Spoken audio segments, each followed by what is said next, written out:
Bonjour à tous, ravi de vous retrouver dans Smart Job, votre rendez-vous emploi RH. C'est tous les jours du lundi au vendredi, débat, analyse, expertise et vos rubriques habituelles. Bien entendu, bien dans son job, on parle des nuits de l'orientation pour donner envie aux jeunes de découvrir des métiers. Elles ont eu lieu en novembre dernier, mais il y a beaucoup d'événements et on en parlera avec Alain Di Crescenzo, président de la CCI France, à l'initiative de ce beau mouvement. Smart et réglo, faut-il pénaliser les contrats courts? Bah oui, c'est un vrai sujet, évidemment, dans le cadre de l'emploi et de la lutte contre le chômage. On va en parler avec Camille Moret, elle est avocate en droit social chez Melville Avocats. Puis dans le cercle RH, on en a parlé, mais on avait envie de reparler de ce sujet, la génération Z. Alors, vous avez vu tous ces étudiants de grandes écoles qui, au moment de la remise des diplômes, prennent la parole, s'engagent et font un pas de côté. On va revenir sur cette génération Z, comment la recruter, comment la séduire, que lui proposer. On en parlera avec nos invités, des experts de ce sujet. Et puis dans Fenêtre sur l'emploi, laisser ses salariés voyager pour les fidéliser, ça fait un peu rêver. On en parlera avec Jérôme Bazin, président d'Isatech. Eh bien, ils ont expérimenté le modèle. On va savoir, évidemment, comment ont réagi les salariés. Vous avez un peu le sourire quand même. Voilà le programme tout de suite. C'est bien dans son job.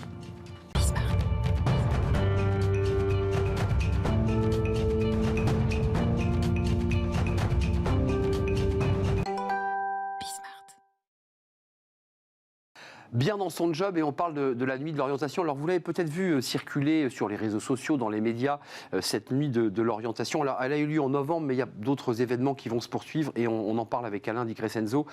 Bonjour président de la CCI France. D'abord un petit mot, parce que c'est vrai que tout ça a été réformé. La CCI France, comment elle s'organise dans le dispositif CCI? C'est la tête de réseau. C'est la tour de contrôle. C'est la tour de contrôle. Donc c'est elle qui veille à la coordination de ce réseau de 121 chambres de commerce en France métropolitaine et dans les Drômes. Et donc concrètement, c'est elle qui contractualise, qui contracte avec l'État sur les plans d'action des chambres de commerce.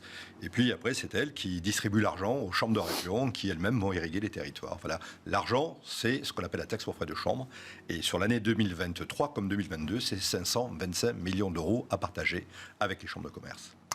Pour accompagner les entrepreneurs, les créateurs d'entreprises, les entreprises, et pour donner envie aux jeunes, oui, de se former, on va en parler, ouais. Mais des jeunes aussi de découvrir des métiers, parce qu'en fait, souvent, c'est l'angoisse. On a 16 ans, on a 15 ans, on a 17 ans. On est face au monde du travail, on ne sait pas où aller. C'était ça l'esprit des nuits de l'orientation. Oui, c'est ça. D'ailleurs, j'ai fait la première quand j'étais président de la CCI de la Haute-Garonne. Et on était très surpris parce qu'il y avait une queue de à peu près 200 mètres pour que les jeunes puissent rentrer vers leurs parents. Donc c'était assez extraordinaire. Génial. Le jeune ne sait pas. A une vision qui est parcellaire des opportunités qui s'offrent à lui. Et ce qui est bien, c'est que ces nuits de l'orientation, c'est la découverte d'à la fois, on fait un petit test pour savoir comment on s'oriente le jeune par rapport à quel métier. Et après, il y a une centaine de métiers représentés. Et nous sommes aidés par les branches professionnelles, par le rectorat qui est là aussi. Et puis, il a un petit parcours en fonction de ses aspirations. Et puis, il peut voir des métiers. Et puis souvent, ça marche. Ça veut dire qu'on arrive à orienter les jeunes vers des métiers qui embauchent et des métiers qui payent bien. Donc autorisation de minuit pour ces jeunes, on est d'accord? Super autorisation. Super autorisation, mais pour le coup, c'est aussi une petite aventure, expérience de décaler aussi les horaires de visite. Exactement. On ne vit pas les choses pareilles. Tiens, d'ailleurs, quelques images. Regardons-les, ces images. L'occasion de découvrir comment ça s'est passé. Puis on va parler évidemment de ce qui va se passer après ces nuits de l'orientation. Regardez. Alors, qu'est-ce que pour vous représente l'industrie en un mot? Machine, technique, robotique, parfait. Au lycée, on n'est pas forcément très renseigné sur l'orientation et sur les débouchés qu'il y a après. C'est important de rencontrer des chefs d'entreprise. Eux, c'est leur métier, c'est ce qu'ils font au quotidien. Et on peut avoir leur vrai ressenti. Je ne savais pas à quoi m'attendre en venant. Puis finalement, c'était vraiment bien de rencontrer des professionnels et de parler avec eux vraiment. Ils étaient très gentils. Venez aux nuits de l'orientation. C'est génial, je leur dis parce qu'on voit bien l'environnement, c'est un peu décalé, c'est le soir, il fait nuit, on n'aborde pas les choses pareilles, on voit des jeunes qui parlent en B2B avec un patron, alors vraiment c'est intéressant pour lui et pour eux, puis on voit les expériences métaverses, parce qu'on voit que vous les avez expérimentées au casque. Ce qui est vraiment intéressant, c'est que concrètement ils appréhendent la rencontre avec un patron, il faut le développer. Et on entend quand même des jeunes de 17 ans, lycéennes, qui disent nous, on n'est pas orientés, il n'y a pas de structure dans les écoles, dans les lycées. Il y a un vrai sujet, et ça fait 25 ans que ça dure, ça. Ouais, et ça fait 10 ans qu'on a globalement créé les nuits de l'orientation, et on a un succès extraordinaire. C'est 40 000 jeunes qui viennent nous visiter. Donc ça, c'est les visites. On fait un peu de digital aussi. C'est 40 000 jeunes qui viennent nous visiter sur à peu près une trentaine de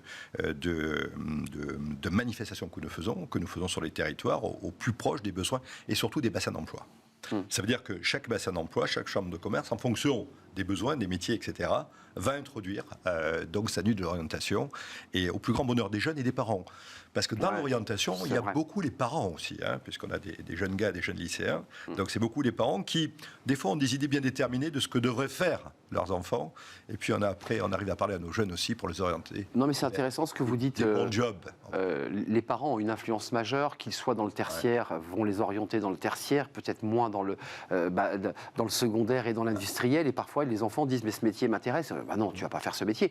Là ça tord le cou parfois aux idées reçues. Les parents repartent en disant, bon, bah, si c'est ça que tu as envie de faire, bah, tu vas le faire. Ça, c'est important. Alors, c'est ça qui est important. Et aussi, ça tord le cou aussi à l'apprentissage. J'ai dit l'apprentissage qui est une voie de garage. Et donc, on arrive par ces présentations de métiers, ces filières d'excellence, à démontrer aux parents aussi que c'est pas forcément ce qu'ils avaient imaginé pour leurs enfants en termes de job, et pas forcément ce qu'ils avaient imaginé pour leurs enfants en termes de cursus. Et donc à la fin, c'est le gosse qui gagne. Oui, il faut aussi former un peu les parents. C'est une belle réussite, l'alternance. Alors il y a un débat sur le mois de janvier 2023 parce que le gouvernement a été très généreux. Ouais. Vous militez, comment ça se passe? Parce que vous êtes président CCI France, vous avez quand même votre voix porte en disant touchez pas, continuez à maintenir le dispositif, ou il va être touché ce dispositif. Oui, mais alors. Il n'y a pas d'incantation, il n'y a pas de hasard. On est passé de 400 000 à 700 000 apprentis. Un peu plus même d'ailleurs. Oui, on a dépassé. Et on veut 1 million. C'est ça. Voilà. Donc c'est le fruit de quoi? C'est le fruit de la promotion qu'on a fait de l'apprentissage. C'est le fruit aussi du prolongement de l'apprentissage vers l'enseignement supérieur. D'accord. Nous, on forme 110 000 apprentis, et sur les 110 000, on a à peu près la moitié de l'enseignement supérieur. En disant pour les parents que ce n'est pas des voies de garage. Et c'est le fruit aussi de l'incentive, il faut le dire clairement, que l'on peut donner aux entreprises. Et du coût contrat, ça veut dire ce qu'on donne au CFA pour pouvoir former les jeunes. C'est un équilibre qui est fragile. Et ce qu'on dit, ce que je dis au gouvernement, alors après on peut ajuster, simplifier, mais n'allez pas bouleverser quelque chose qui marche. Et le risque qu'on a, c'est de retomber à 400 000 apprentis, et ça serait une catastrophe pour la France et pour nos entreprises. Oui, puis il y a un débat même par secteur, puisqu'on avait fait le débat sur ce plateau, il y a des secteurs où il y a beaucoup plus d'investissement mécanique, des secteurs où il faut peut-être un peu moins être aidé parce que l'investissement n'est pas le même. Donc il y a vraiment un travail non pas de massification, mais peut-être d'individualisation et d'accompagnement. Voilà, donc ça veut dire que quelque part, il faut une cartographie des besoins. Et surtout, il faut se poser la question. Chaque fois qu'on se pose la question d'un coût, d'accord, il faut regarder la contrepartie. Combien coûte un jeune aujourd'hui qui peut être désœuvré, qui n'a pas d'emploi, qui ne consomme pas, par rapport à 5 10 000 euros que coûte l'apprentissage en fonction de ce qu'on prend dans la société. Et puis le coût social, évidemment, d'après. Avant de nous quitter, parce que je voulais qu'on en parle d'un mot quand même, parce qu'on est focus, quand on pense au CCI, sur les entreprises, mais on ne le dit jamais assez, vous accompagnez aussi des demandeurs d'emploi. Ça, c'est intéressant. Oui. Sur les 400 000 personnes que nous formons chaque année, par nos écoles, nos centres d'apprentissage, formation continue, et nos écoles de commerce et d'ingénieurs, il y a 27 000 demandeurs d'emploi. Alors là, on est vraiment dans les formations au métier. Ce sont généralement des formations qui sont assez longues, qui permettent, si vous voulez, de remettre à niveau quelqu'un vers un métier pour lequel il a des aspirations. Et on répond à des appels d'offres, généralement des régions, pour pouvoir faire en sorte que ces demandeurs d'emploi qui en ont envie puissent à nouveau accéder à un métier et à un job. 27 000 demandeurs d'emploi qui permettent de pouvoir ensuite accéder à un emploi concret et retrouver la dignité, parce que la situation de demandeur d'emploi est une situation évidemment toujours très, très complexe. Merci Alain Di Crescenzo d'être venu nous rendre visite, président CCI France. L'événement s'est passé en novembre, ça se poursuit j'imagine? Jusqu'au mois de mars. On est d'accord. Voilà, donc ça s'est pas arrêté en novembre. Voilà, mais on réfléchit à factoriser pour faire plus de com, plus d'impact. Peut-être qu'on aura un mois de l'orientation où on pourra focaliser toutes nos énergies là-dessus au niveau national sur ces nuits d'orientation, entre autres. On n'a plus le temps de le dire, mais je sais que vous militez pour que les CCI et les représentants, vos équipes, aillent dans les établissements pour parler vraiment de l'entreprise. Ça a l'air d'être compliqué. Oui, parce que c'est dans les deux sens l'orientation. C'est aussi aller prêcher la bonne parole des métiers de ce qu'est l'entrepreneuriat dans les écoles. Mais on va signer une convention avec le ministre de l'Éducation nationale, à la fois sur les nuits d'orientation, aussi pour ces visites qu'on veut faire dans les écoles. On est volontaires, 4400 élus prêts à se déplacer dans les écoles, dans les lycées pour expliquer comme il est beau d'entreprendre et comme nos métiers sont beaux aussi. Et qui sont des vrais chefs d'entreprise, les élus. Ce sont des patrons qui viennent concrètement passer du temps avec des jeunes. Il faut en profiter. Merci.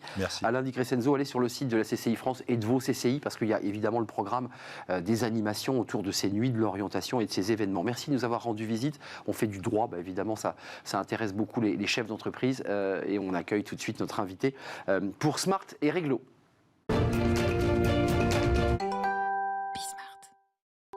Smart et Réglo, le droit, rien que le droit. On en parle aujourd'hui du droit avec Camille Moret. Bonjour Camille. Bonjour Arnaud. Ravi de vous accueillir. C'est la première fois que vous venez dans notre rubrique. On a quelques avocats qui, de manière récurrente, viennent et vous faites vos premiers pas dans Smart Job et dans cette rubrique. Experte en droit social, droit du travail chez Melville Avocat. Et vous avez choisi aujourd'hui de nous parler d'un sujet qui est dans l'actualité, les contrats courts versus les CDI, CDD. C'est entré en vigueur, là, au 1er septembre 2022, on est d'accord. Est-ce qu'on peut rappeler le contexte, les raisons qui ont poussé le législateur et le gouvernement à sanctionner ou à frapper plus fort ces contrats courts? Alors la volonté du législateur, c'était de limiter le recours au CDD et aux missions d'intérim, en fait, tout ce qu'on appelle les contrats courts, et d'encourager par là même le CDI.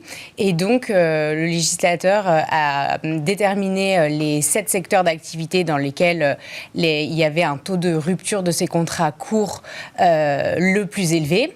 Et donc, dans les entreprises d'au moins 11 salariés concernées dans les 11 secteurs, il va y avoir un taux de cotisation d'assurance chômage, un taux de cotisation patronale qui va varier en fonction en fait, du nombre de ruptures de ces contrats courts. On a une échelle, c'est quoi? Il y a un volume, c'est vraiment beaucoup plus financièrement pour une entreprise quand elle se lance dans du contrat court, dans les fameux 7 secteurs dont on parle là?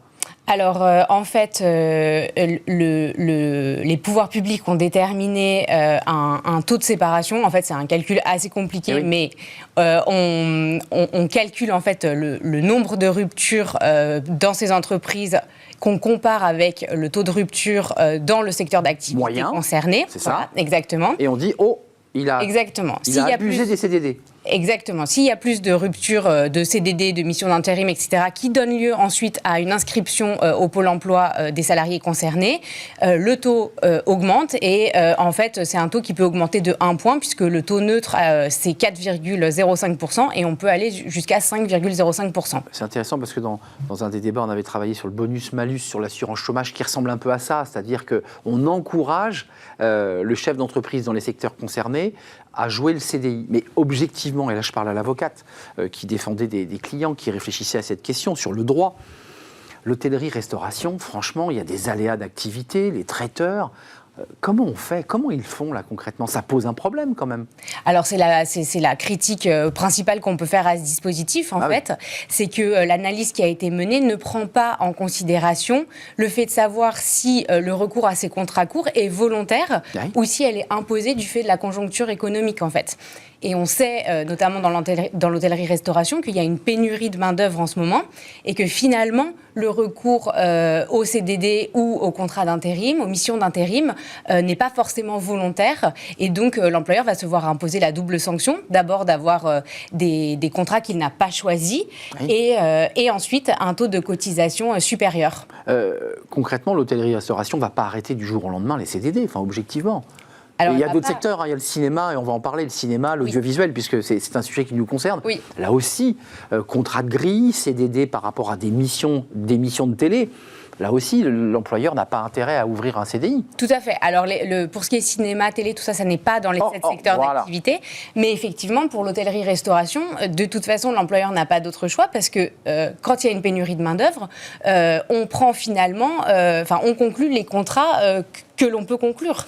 Donc, effectivement, ils ne vont pas arrêter du jour au lendemain de conclure ce genre de contrat parce que sinon, ils ne pourront tout bonnement pas travailler. Mais Camille, une question un peu technique mais fondamentale. Souvent, et on a eu des invités sur ce plateau qui d'ailleurs avaient ce business, qui était de l'intérim hôtellerie-restauration. C'est-à-dire que l'hôtellerie-restauration appelait cette agence d'intérim spécialisée et prenait, comme vous le dites, celui qui venait.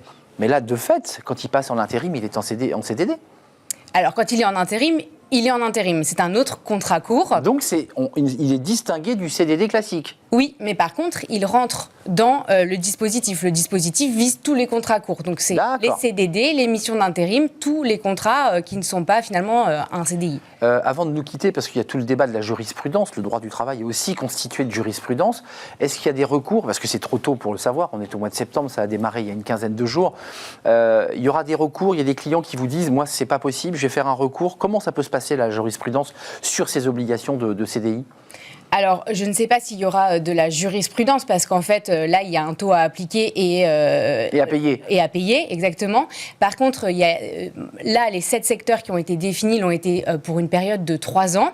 Et à la fin de cette période de 3 ans, on voit, c'est pas un dispositif qui est temporaire, dans le sens où, au bout de 3 ans, normalement, les pouvoirs publics n'ont pas prévu d'arrêter ce dispositif. Ouais, bien sûr. Par contre, on peut l'étendre ou sortir certains secteurs. Et il y a quand même une précision importante qu'il faut faire, c'est que pour l'instant, les secteurs qui sont, enfin les entreprises qui ont été les plus touchées par la crise de Covid-19 sont exemptées de ce dispositif. Et donc on revient à un débat de l'hôtellerie-restauration, c'est-à-dire ce qu'elles auraient dû payer par des CDD, elles ont été exonérées par la crise Covid, on est d'accord? Oui. Pour l'instant, elles ne sont pas concernées. Alors, en fait, l'analyse est trop fine. Certaines sont quand même concernées, d'autres non. Mais certaines sont quand même concernées par ce problème. Il nous reste 10 secondes. Est-ce que vous avez le sentiment, vous, l'avocate, la spécialiste, qu'on va vraiment créer des CDI avec cette loi de bonus-malus ou de taxation par cotisation? Alors moi, je pense que c'est la critique qu'on peut faire à ce dispositif, c'est qu'en fait, le législateur, bien que je ne sois pas législateur, donc je ne peux pas parler à sa place, mais on peut se dire que la volonté du législateur, c'était finalement plutôt d'encourager la conclusion de CDI plutôt que de limiter le recours au contrat court, au CDD.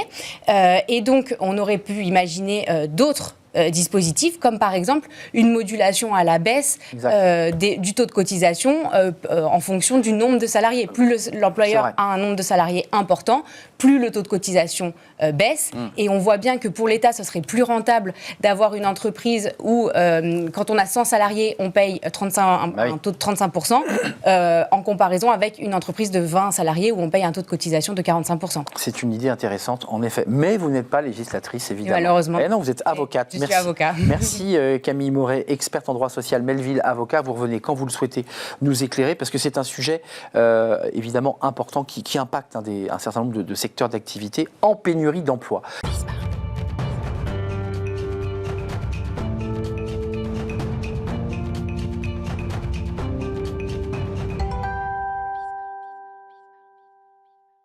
Le cercle RH est notre débat quotidien sur Smart Job pour parler, reparler de la génération Z avec des acteurs qui suivent ce marché, ces jeunes qui vont entrer sur le marché de l'emploi. Alors, qu'est-ce que la génération Z?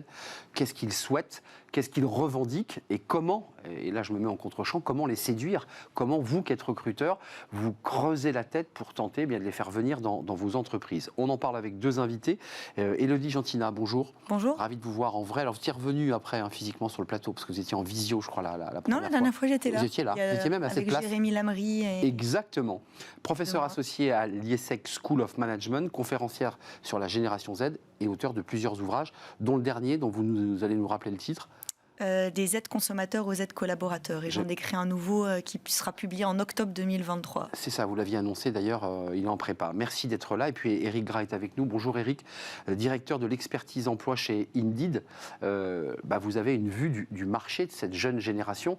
D'abord peut-être Élodie, chercheuse, professeur, c'est quoi la génération Z? Parce qu'on avait tout à l'heure sur notre plateau le patron de la CCI France. Ils ont des jeunes en CFA qui font plâtrier, mécaniciens. On les rentre dans cette génération Z. Moi, j'ai quand même le sentiment, quand on parle de la génération Z, c'est un peu ces jeunes qui font des écoles de commerce, de belles écoles, et qui ont un peu le pouvoir, pour ne pas dire un peu la grosse tête. Je me fais un peu vieux en disant ça. Et qui ont comme ça des espèces d'aspirations un peu, pas utopiques, mais très revendicatives. Ça concerne les plâtriers, les mécanos, Bien sûr, ça concerne aussi les artisans. En fait, quand on parle de génération, parfois j'aime pas toujours parler du terme de génération, parce que la jeunesse regroupe un ensemble d'individus, non pas homogènes, mais il y a des différences selon le milieu culturel, le milieu social, le lieu d'habitation, le fait d'habiter en ville, à la campagne, etc. Clairement. Et je préfère parler de digital native, tous ceux qui sont nés pendant la 4e révolution numérique. On parlera peut-être aussi plus tard de génération corognole, ceux qui sont nés pendant la crise de la Covid-19. En tant que chercheur, je ne travaillais pas encore sur eux. Vous pensez qu'il s'est constitué une génération, Éric dit oui, il s'est constitué comme ça une bascule, une nouvelle génération Covid? Mais clairement, enfin, on voit dans l'histoire du monde du travail, chaque crise laisse des impacts durables. Toutes générations confondues, mais notamment sur les plus jeunes générations, ça conditionne. La première fois où on envisage le monde du travail, on arrive dans le monde du travail, quand il y a une crise économique, écologique, sanitaire, etc., ça change la perception du monde du travail. Donc on a vu l'accélération du télétravail, on a vu sur les générations d'avant, nos parents par exemple, ou grands-parents avaient une entreprise, un job toute sa vie, et puis d'un seul coup on a vu des entreprises qui viraient du jour au lendemain des gens. Ça marque les générations qui suivent, c'est-à-dire qu'on voit ses parents se faire virer du jour au lendemain, on voit des industries s'effondrer ou des industries naître. On ne perçoit pas le monde du travail de la même façon. Oui, ça laisse un impact. On voit ses parents au chômage, on voit ce que ça implique aussi dans la vie sociale de la famille.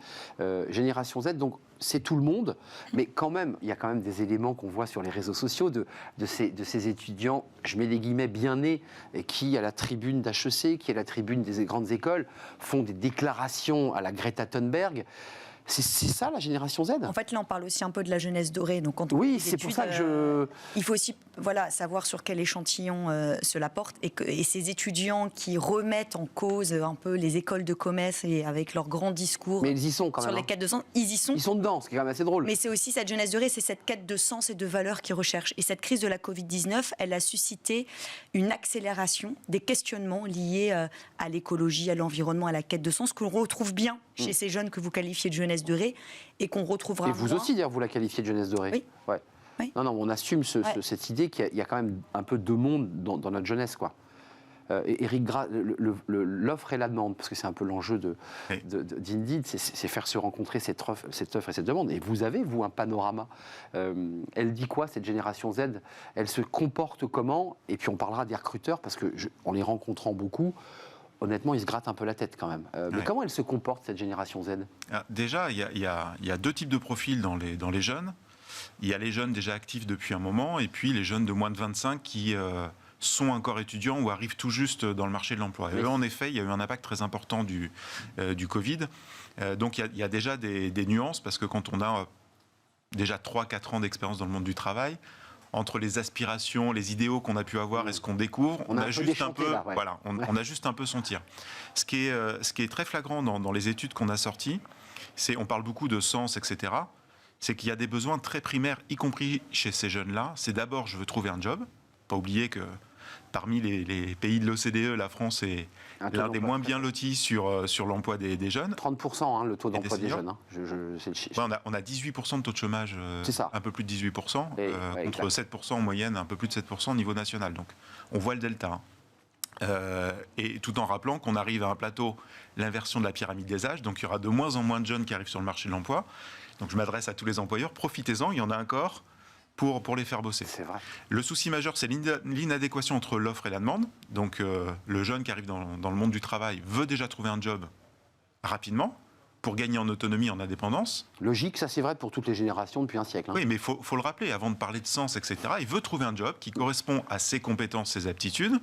La mobilité géographique aussi, c'est que ça me coûte cher d'avoir une voiture. Automatiquement, ça c'est le deuxième sujet. Exactement. Et ce qui est très nouveau, c'est l'équilibre vie pro-vie perso. Alors ça c'est nouveau en effet. Et ça c'est vraiment nouveau, parce qu'on ne s'attendait pas à voir ça dans les jeunes générations avant. C'était justement je cherche un job à tout prix, etc. Et il y a cette exigence qui arrive très fortement. Et ce qui est très drôle, quand on creuse dans l'étude, c'est qu'il y a quasiment deux moitiés identiques. Une qui veut vraiment de la stabilité horaire, un job fixe, un peu sûr. Un bon cadre. Voilà. Et une autre qui est prête à des horaires complètement décalés, à travailler le week-end, à travailler... C'est deux blocs. C'est-à-dire de sociologie, j'allais dire. C'est 47-53, donc il y a vraiment un équilibre très, très fort. Ouais, et ceux qui veulent bosser le samedi et le dimanche, ils s'en fichent, ils ont l'ordinateur, ils sont mobiles. Exactement. Et plus les profils de jeunes et un niveau d'éducation faible, moins ils sont souples sur les horaires. Exact. Et c'est tout le paradoxe, c'est-à-dire que c'est plutôt quand on a peu de diplômes qu'on va vous proposer des emplois où il faut travailler dans l'hôtellerie-restauration, la logistique, en horaire décalé le week-end, et eux sont contre. Et plus le niveau d'études est élevé, plus ils sont souples sur un travail asynchrone, des horaires décalés. C'est passionnant. Etc. C'est passionnant parce que ça ouvre le débat de l'hôtellerie-restauration où aujourd'hui on ouvre les bras aux migrants et à ceux qui sont devant le Conseil d'État. C'est ce que dit Thierry Marx. C'est très intéressant. Et puis des jeunes diplômés, ayant des familles, les ont accompagnés culturellement, se disent après tout, le monde s'est dérégulé, je vais être souple. Vous avez la même analyse ? C'est clair, et cette souplesse, ils la recherchent. Et aujourd'hui, il y a même des entreprises qui arrêtent de faire ce contrat d'exclusivité parce que les jeunes ne veulent plus s'engager pour une seule entreprise, mais ils veulent travailler en mode mission. Et ce qui est important, et je reviens sur ce que vous avez dit, c'est justement cette volonté de renouveler ses compétences. Donc la notoriété d'une entreprise ne suffit plus. Ils ont besoin d'apprendre, ils ont envie d'apprendre continuellement, tous les jours dans une entreprise qu'ils appellent une entreprise apprenante ou partageante. Ça, c'est un élément qui est extrêmement important. Et réussir pleinement sa vie, ça en fait partie. Quelle est la place du travail dans la vie de Français ? Arrêtons-nous un instant, parce qu'on évoquait la sociologie, les générations, les chocs qui transforment finalement ceux qui rentrent sur le marché du travail. Ça naît de quoi ? Parce que moi, ça m'intrigue énormément. Alors, je me passionne pour la politique. Il y a eu des grands mouvements sociaux. Les révolutions industrielles ont provoqué des mouvements sociaux. Là, on n'est plus du tout là-dedans. On est sur des jeunes qui disent, pour certains, je veux un cadre. Pour d'autres, je veux déréguler, je veux devenir entrepreneur, je veux devenir mon propre patron, je veux avoir 4 patrons. Mais ça, c'est une révolution même par rapport au code du travail. C'est plus une notion d'impact en fait. C'est-à-dire que je rejoins ce que vous dites et on le voit encore plus fortement dans les jeunes générations, c'est qu'ils rejoignent un projet. Et notamment. Donc il faut leur vendre un projet, excusez-moi de rebasculer côté recruteur. En effet, je ne rejoins plus une entreprise comme avant. Ouais. Même si on travaille bien sa marque employeur, etc., ça sera Y. Par contre, tel projet dans telle entreprise qui va durer 3 ans, 5 ans, là, oui, et je serais fier, si on reprend la notion de sens et de fierté, de dire à mon entourage, je ne travaille pas juste dans telle ou telle entreprise, mais je fais ça au sein de telle entreprise, et mon rôle et ma contribution à l'entreprise et à la société au sens large, c'est ça. Donc c'est plus une notion d'implication qui est beaucoup plus forte qu'avant. Mais est-ce qu'il y a un enjeu politique au sens noble du terme ? C'est-à-dire qu'ils sont en train de challenger tellement fortement les entreprises que même les entreprises revoient leur stratégie, ils ne peuvent plus faire de greenwashing, elles sont obligées de vraiment, quand elles disent de faire...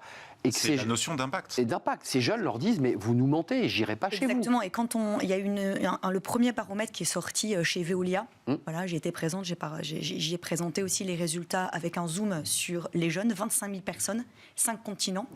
Et c'était des questions propres au réchauffement climatique et l'impact. Et on leur a posé comme question, grâce à quoi on va s'en sortir demain ? Ils ont répondu, grâce à nous, en tant que citoyens, avant même l'entreprise. Donc on voit, l'entreprise doit se questionner et doit vraiment se poser la question, disons, les jeunes, mais voilà, les jeunes collaborateurs, mais les collaborateurs aussi, doivent être avant tout acteurs et protagonistes de l'histoire de demain dans l'entreprise. Et donc, c'est l'empowerment. Exactement. C'est-à-dire, voilà, qu'ils soient au centre, l'entrepreneuriat, les faire travailler en projet, mission, etc. Et vous le disiez tout à l'heure, je le redis, avec plusieurs employeurs, ce qui repose la question du rapport de contrat avec l'entreprise. Tout ça est une complexité pour le DRH qui dit, mais attendez, nous, on n'a pas prévu donc ça oblige à des transformations même dans la relation des DRH avec... parce que traditionnellement, on signe un contrat, on vérifie les avantages, on valide le salaire et puis l'affaire était close. Mais ça, c'est fini. Côté recruteur, parce que Indeed était venu sur le plateau et vous étiez venu, Eric, nous expliquer qu'il fallait quand même mettre des fourchettes de salaire, que vous êtes en train de faire bouger les lignes, que quelque part, à votre manière, vous aussi, vous dites aux entreprises, bougez, mettez-vous en mouvement. Elles sont en mouvement, les entreprises, elles se remettent en question ou pas ? Oui, clairement, oui. Enfin, pour être honnête, après, à leur décharge, c'est compliqué. C'est-à-dire que les choses évoluent très, très vite. Donc, l'ensemble des fonctions RH, petites, moyennes, grandes entreprises, prennent conscience de ça. Après, il faut mettre des chiffres, des études pour appuyer ces données-là et donner du sens. Après, il faut changer les mentalités des patrons, les mentalités des managers.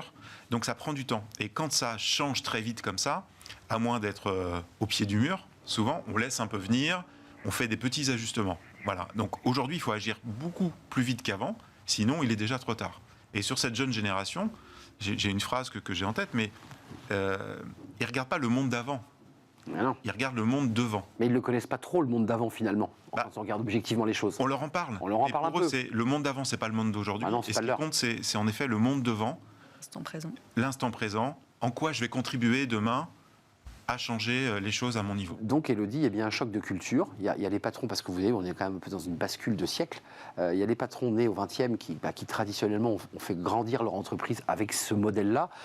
C'est quoi ? C'est un choc thermique pour eux. C'est ça la difficulté. C'est que c'est deux mondes qui se regardent et qui ne se comprennent pas très bien. Même si certains patrons ont des enfants et qui, le dimanche à table, leur explique un peu la vie quand même, il faut dire ce qui est. C'est ça, et c'est ça qui permet aussi de les faire avancer. Quand j'accompagne les entreprises justement sur comment manager cette nouvelle génération, j'ai jamais été confrontée à des conflits générationnels. Parfois c'est plutôt des problèmes de personnalité ou des problèmes liés à des styles managériels.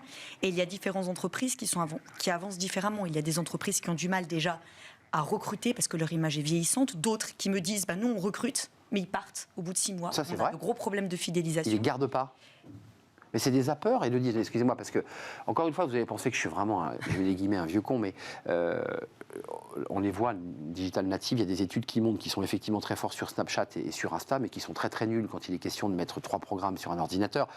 Tout ça, on est un peu quand même dans des vues de l'esprit, en fait, quand on regarde bien les choses. Quand on les amène vraiment au pied du mur, cette jeunesse très très ambitieuse, elle n'est pas capable, entre guillemets, les patrons vous disent, moi j'ai des gens qui sont mal formés, j'ai des gens qui ont beaucoup d'idéaux, beaucoup d'envie, qui sont engagés sur l'écologie, c'est pas contestable, mais dans la réalité de notre travail, j'ai besoin de les former. Vous voyez, il y a un sujet quand même là.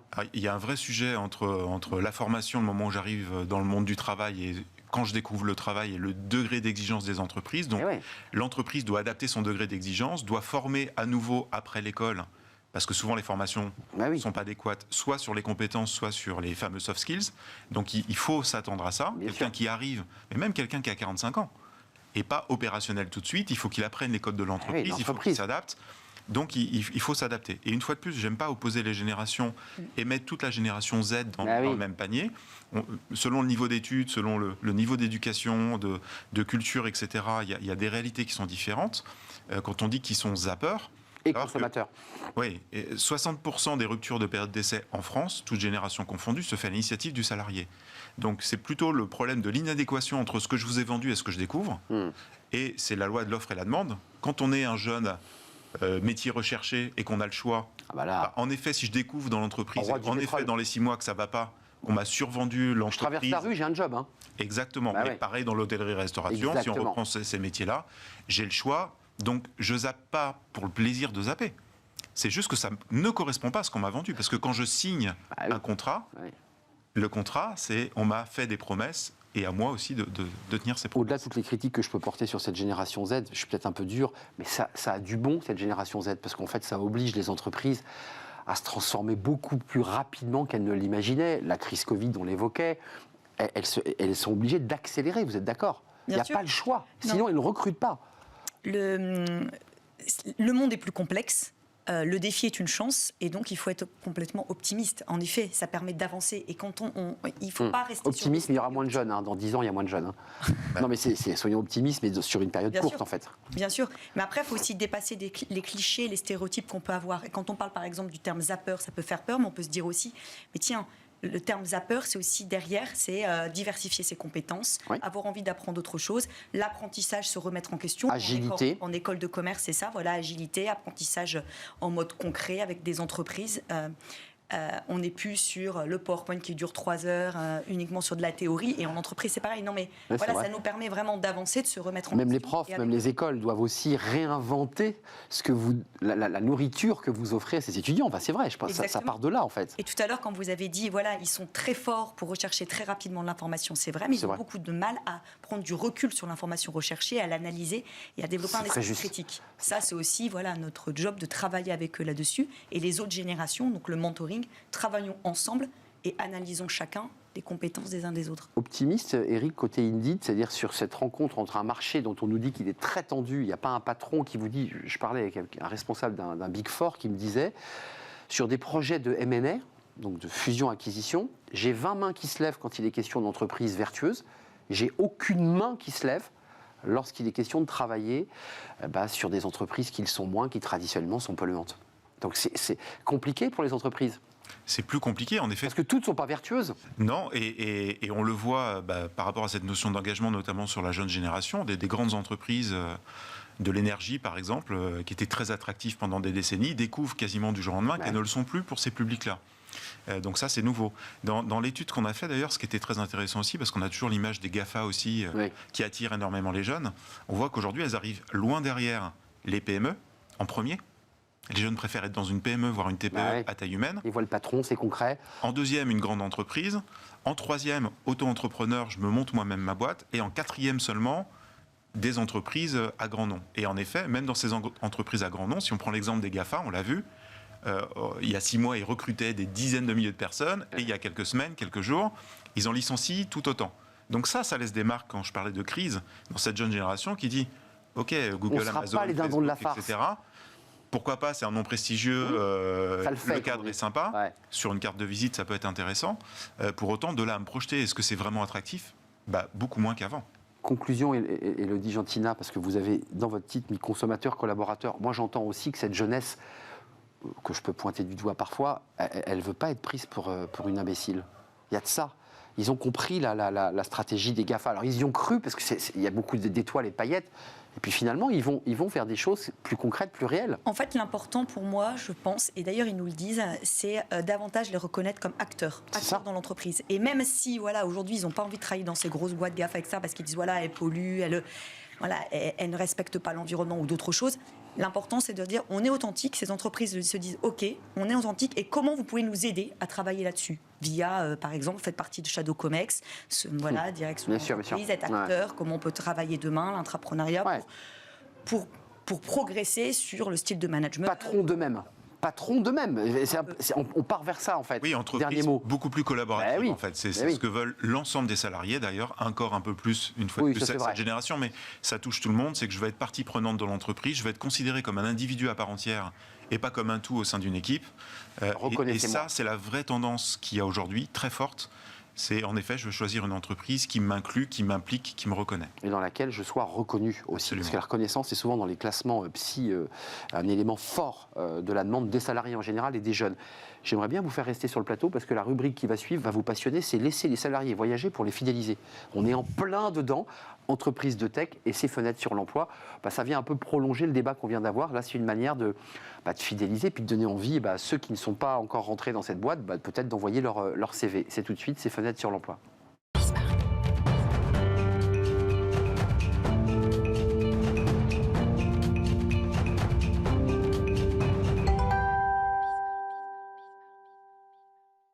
Et on termine avec Fenêtre sur l'emploi pour prolonger le débat qu'on vient d'avoir sur cette génération Z. Comment les recruteurs, comment les entreprises se positionnent pour fidéliser, évidemment, puis donner envie aux salariés d'envoyer le CV. Et on a Jérôme Bazin sur le plateau. On est ravis de vous accueillir, Jérôme, président d'Isatech. Tout à fait. Comme son nom l'indique, vous faites de la tech. C'est quoi ? C'est du global ? Alors, c'est du global. C'est une approche globale du système d'information sur les applications de gestion jusqu'à la partie cloud, infrastructure, sécurité. Et donc, on accompagne en fait principalement des entreprises qui vont de la taille d'une grosse PME à une grosse ETI, pour vous faire simple. Voilà, donc depuis maintenant bientôt 40 ans. 40 ans, 280 collaborateurs un petit peu partout, évidemment en France et un peu dans le monde, beaucoup dans le monde. Vous avez choisi, alors c'est vous le patron, c'est vous qui pilotez votre entreprise, alors vous avez dû vous réunir avec le COMEX et vous avez décidé d'offrir la possibilité de télétravailler en voyageant dans le monde entier. Alors, ça avait un peu démarré pendant le Covid. On avait vu, on a même fait des visios ici avec des salariés qui étaient partis au bout du monde. C'était formidable. Vous le pérennisez. Comment est née l'idée et pourquoi vous faites cela ? Alors, très objectivement, déjà dans un secteur d'activité où c'est assez facile de travailler à distance. On n'a pas trop de mérite là-dessus et on l'a toujours fait. On a des consultants qui sont en mission, effectivement. Vous seriez boulanger, c'est plus compliqué, voilà, c'est ça. À l'international, on a des gens qui sont régulièrement consultants en Amérique du Nord, en Europe, en Asie, donc pas trop de mérite là-dessus. Non, par contre, ce qu'on a recherché, c'est plutôt une démarche à pérenniser. En tout cas, on a aussi des salariés qui peuvent travailler dans nos filiales, comme par exemple au Portugal. Donc, on a voulu structurer ça et rebondir un peu, et c'est l'idée venue aussi de la rencontre avec une start-up nantaise qui s'appelle Hollyworking, pour les citer, qui ont structuré cette démarche-là, c'est de dire de proposer à des salariés, à un moment donné, de vivre ce qu'on appelle le workation, le nouveau mot à la mode, pouvoir travailler en mode remote, excusez-moi l'anglicisme, mais c'est en distanciel. 100% télétravail. Voilà. Et donc, depuis une zone du monde plutôt sympathique. Donc ça, c'est venu un peu de ce mix. On a voulu expérimenter ça. C'est-à-dire que c'est une démarche qu'on avait déjà. On a voulu la rendre un peu plus structurée, plus répétable, on va dire, pour employer aussi un terme, un néologisme. Mais voilà, donc c'est parti de ça. Et en fait, ça vient de démarrer et on pense continuer à le faire. Et en réalité, ça répond aussi à deux aspirations. Il y a les aspirations des salariés, qui est très forte. C'était une demande qui venait d'en bas ou c'est vous qui vous êtes dit, pour des raisons stratégiques, et puis même d'intérêt aussi de recrutement, on y va ? Si on reprend un peu de hauteur, l'enjeu quand même dans nos métiers, vous le savez, c'est de créer de l'attractivité, évidemment. C'est aussi d'écouter écouter les aspirations des salariés par rapport à ça et des nouvelles aspirations. Là, c'est d'ailleurs les 2 premiers collaborateurs qui sont partis sont plutôt de la jeune génération. Thaïlande ? C'est ça, Thaïlande, exactement. Ouais. Et donc, ils ont... donc peut-être la demande est plus forte sur cette catégorie-là, mais on interdit à personne d'y aller. Enfin, l'opération se refera avec n'importe quel de nos collaborateurs. Donc, ils ont 25 et 26 ans, un garçon et une fille. C'est ça. Ils partent à durée indéterminée. Oui. Ils ont trouvé leur logement ou ils se sont fait accompagner pour l'avoir. Vous les avez aidés ? Voilà, c'est ça. Tout a été structuré justement pour sécuriser. Génial. Bah oui, c'est-à-dire que nous d'abord on a une responsabilité, donc c'est que les choses se passent dans des bonnes conditions pour eux, etc. Donc on a. C'est un lieu tiers, mais en Thaïlande, en fait. Voilà, c'est un espace, on va dire, de travail, de coworking, comme vous en avez plein dans le monde. Mais sauf que là, voilà, on s'est fait accompagner justement par une structure pour nous aider à bien traiter les aspects sécurité, assurance. Je vous passe tous les détails. Oui, bien sûr. Qu'il faut faire. Et les contrats, donc ils sont toujours de contrats de droit français. Voilà, c'est sûr. Rien pour leur contrat de travail. Non, mais la Sécu, des choses comme ça qui sont des. Par contre, vous avez toutes les assurances effectivement santé et diverses et variées évidemment à prendre en compte. Donc ça c'est passionnant parce que c'est pour des salariés qui sont dans l'entreprise. Voilà. Et ça c'est l'expérimentation. Oui. Comment ça s'est passé en interne ? Alors, il s'appelle Steven et elle s'appelle Emmanuel. C'est ça. Donc c'est formidable. On les salue s'ils nous écoutent en Thaïlande et vont pouvoir peut-être nous écouter comme ça. Voir le mais vidéo. Les autres. Ils vous disent mais c'est une super idée, moi je voudrais partir je sais pas où, au Groenland. Le retour évidemment, on a beaucoup de candidats, ça se bouscule un peu au portillon pour faire cette opération. On a déjà prévu des choses avec le Portugal par exemple, avec des alternants, on va le faire aussi avec des alternants, vous voyez, qui vont vivre une expérience là aussi. Génial.